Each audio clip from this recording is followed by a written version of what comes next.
ನಮಸ್ಕಾರ ವೀಕ್ಷಕರೇ, ಇವತ್ತು ಸಂಖ್ಯೆ 8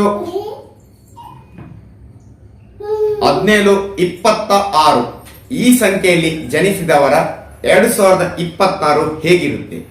ಅದೃಷ್ಟವೋ ದುರದೃಷ್ಟವೋ ಎಲ್ಲವನ್ನು ಈ ವಿಡಿಯೋದಲ್ಲಿ ನೋಡ್ಕೊಂಡು ಹೋಗೋಣ. ಸೊ ವಿಡಿಯೋ ಸಬ್ಸ್ಕ್ರೈಬ್ ಮಾಡೋದನ್ನ ಮರಿಬೇಡಿ. ನೋಡಿ, ನ್ಯೂಮರಾಲಜಿ ಅಂತಕ್ಕಂಥದ್ದು ನಾನು ತುಂಬ ಸಲ ಹೇಳಿದ್ದೇನೆ, ಅದು ಕೇವಲ 20-25% ಅಷ್ಟೇ. ನಿಮ್ಮ ಮೂಲ ಜಾತಕನೇ ಇಂಪಾರ್ಟೆಂಟ್. ನಾವು ಹೇಳ್ತಕ್ಕಂಥ ಏನಾದರೂ ನಿಮ್ಮ ಜಾತಕ ಚೆನ್ನಾಗಿದ್ದು ನಾವೇನಾದರೂ ಇಲ್ಲಿ ಕೊಡ್ತಕ್ಕಂಥ ಪರಿಹಾರಗಳು ನೀವು ಮಾಡಿದಾಗ, ಅಂದರೆ ನ್ಯೂಮರಾಲಜಿ ಪ್ರಕಾರ, ಸಂಖ್ಯಾಶಾಸ್ತ್ರದ ಪ್ರಕಾರ ನೀವು ಪರಿಹಾರಗಳನ್ನು ಮಾಡಿದಾಗ ಸ್ವಲ್ಪ ನಿಮಗೆ ಆ್ಯಡ್ ಆನ್ ಆಗ್ತಕ್ಕಂಥದ್ದು. ಸೊ ಅಲ್ಲಿ ಜಾತಕ ಚೆನ್ನಾಗಿಲ್ಲ, ಸೊ ನ್ಯೂಮರಾಲಜಿ ವರ್ಕ್ ಆಗುತ್ತೆ ಕೇಳಿದ್ರೆ ತುಂಬ ಸ್ಲೋ. ಸೊ 8, 17 ಅದೇ ರೀತಿ 26 ಸಂಖ್ಯೆಯಲ್ಲಿ ಜನಿಸಿದವರ ಟೋಟಲ್ ಸೀರೀಸ್ ಬಂದ್ಬಿಟ್ಟು 8 ಆಗುತ್ತೆ. ಸೊ 2026 ಟೋಟಲ್ ಆಗಿ ನೋಡಿದಾಗ 1 ಅಂದ್ರೆ 8 ಅಂದ್ರೆ ಶನಿ, 8 ಅಂದ್ರೆ ಶನಿ, 1 ಅಂದ್ರೆ ಸೂರ್ಯ. ಶನಿ ಮತ್ತೆ ಸೂರ್ಯನ ಕಾಂಬಿನೇಷನ್.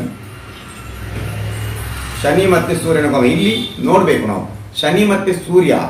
ಯಾಕಂದ್ರೆ ಇಲ್ಲಿ ನಾವು ಮೇಷರಾಶಿಯಲ್ಲಿ ಸೂರ್ಯ ಉಚ್ಚನಾಗ್ತಾನೆ, ಶನಿ ನೀಚನಾಗ್ತಾನೆ, ನಮಗೆಲ್ಲ ಗೊತ್ತೇ ಇದೆ.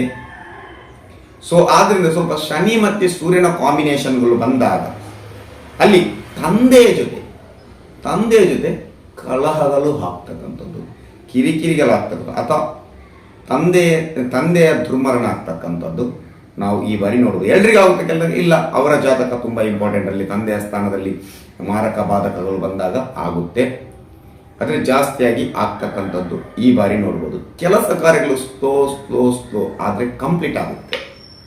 ಸ್ಲೋ ಆಗಿರುತ್ತೆ ಬಟ್ ಕಂಪ್ಲೀಟ್ ಆಗಿ ಸೂರ್ಯ ಬಂದಿದ್ದಾನೆ, ಕಂಪ್ಲೀಟ್ ಮಾಡೇ ಬಿಡ್ತಾನೆ. ಛಲ ಇರುತ್ತೆ, ಮಾಡಲೇಬೇಕಂತಕ್ಕಂಥ ಛಲ. ರಿಯಲ್ ಎಸ್ಟೇಟ್ ಮಾಡುವವರಿಗೆ, ಕನ್ಸ್ಟ್ರಕ್ಷನ್ ಮಾಡುವವರಿಗೆ, ಭೂಮಿಗೆ ಸಂಬಂಧಪಟ್ಟಂತಹ ಕೆಲಸ ಬಿಸ್ನೆಸ್ ಮಾಡ್ತಕ್ಕಂಥದ್ದು ಈ ಬಾರಿ ಲಕ್ ಆಕ್ಟಿವೇಟ್ ಆಗುತ್ತೆ. ಹಣ ತುಂಬಾನೇ ಬರ್ತದೆ, ತುಂಬ ಹಣ ಬರ್ತಕ್ಕಂಥದ್ದು. ಸೊ ಕಾನೂನು, ಪದವಿ, ಲಾ ಕಲಿಯುವವರಿಗೆ ಇನ್ನಷ್ಟು ಕಲಿಬೇಕು, ಜಡ್ಜ್ ಆಗಬೇಕು ನಾನು, ಈ ರೀತಿಯ ಮನಸ್ಸುಗಳು ಬರ್ತಕ್ಕಂಥದ್ದು 2026 ಅಲ್ಲಿ. ಸೊ ಮುಂದೆ ಏನಾದರೂ ಒಂದು ಅನುಷ್ಠಾನವನ್ನು ಮಾಡಬೇಕು, ಸ್ವಲ್ಪ ಜ್ಯೋತಿಷ್ಯ ಕಲಿಬೇಕು, ಆಧ್ಯಾತ್ಮದ ವಿಚಾರಗಳನ್ನು ಕಲಿಬೇಕು, ದೇವರ ಧ್ಯಾನವನ್ನು ಮಾಡಬೇಕು. ಈ ಬಾರಿ ತುಂಬ ಆಗ್ತಕ್ಕಂಥದ್ದು. ಮನೆ ಕಟ್ಟುವವರಿಗೆ ಅಡೆತಡೆಗಳಿದ್ರು ಕೊನೆಗೆ ಕಂಪ್ಲೀಟ್ ಆಗೇ ಆಗುತ್ತೆ 2026 ಅಲ್ಲಿ. ಯಾಕಂದರೆ ಸ್ಲೋ ಆಗಿ ಅದು ಕಂಪ್ಲೀಟ್ ಆಗ್ತಕ್ಕಂಥದ್ದನ್ನು ನೀವು ನೋಡ್ಬೋದು.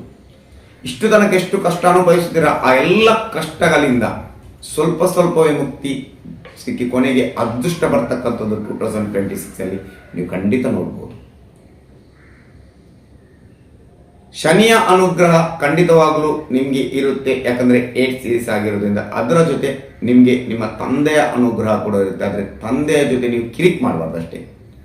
ತಂದೆ ನಿಮಗೆ ಕೋಪದಲ್ಲಿ ಮಾತಾಡಿದಾಗ ಕೂಡ ನೀವು ಶಾಂತವಾಗಿದ್ದು ತಂದೆಯ ಜೊತೆ ಇದ್ದಾಗ ಅಲ್ಲಿ ನಿಮಗೆ ತಂದೆಯ ಆಶೀರ್ವಾದ ಇರುತ್ತೆ.